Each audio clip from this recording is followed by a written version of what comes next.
ঈদের নামাজ পড়ার সঠিক নিয়ম ভিডিওটি কেউ টান দিবেন না, ইনশাল্লাহ সুন্দরভাবে বুঝিয়ে দিব। আপনি যখন ঈদগাহে ইমাম সাহেবের সাথে নামাজ পড়বেন, ইমাম সাহেব সর্বপ্রথম আল্লাহু আকবার বলে হাত বাঁধবেন, আপনিও হাত বাঁধবেন।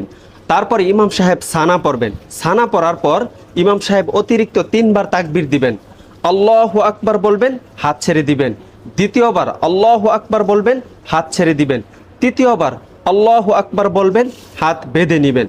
হাত বাঁধার পর ইমাম সাহেব সূরাতুল ফাতিহা এবং অন্য আরেকটি সূরা মিলাবেন। তারপরে রুকুতে যাবেন, সিজদা করবেন, প্রথম রাকাত কমপ্লিট করবেন। প্রথম রাকাত কমপ্লিট করার পর ইমাম সাহেব আল্লাহু আকবার বলে দাঁড়ানোর পর ইমাম সাহেব সূরাতুল ফাতিহা পড়বেন, অন্য আরেকটি সূরা মিলাবেন। অন্য আরেকটি সূরা মিলানোর পরে রুকুতে যাওয়ার পূর্বে ইমাম সাহেব আরও 3টি তাকবীর দিবেন। আল্লাহু আকবার বলবেন, হাত ছেড়ে দিবেন। দ্বিতীয়বার আল্লাহু আকবার বলবেন, হাত ছেড়ে দিবেন। তৃতীয়বার আল্লাহু আকবার বলবেন, হাত ছেড়ে দিবেন। চতুর্থ তাকবীর আল্লাহু আকবার বলে রুকুতে চলে যাবেন।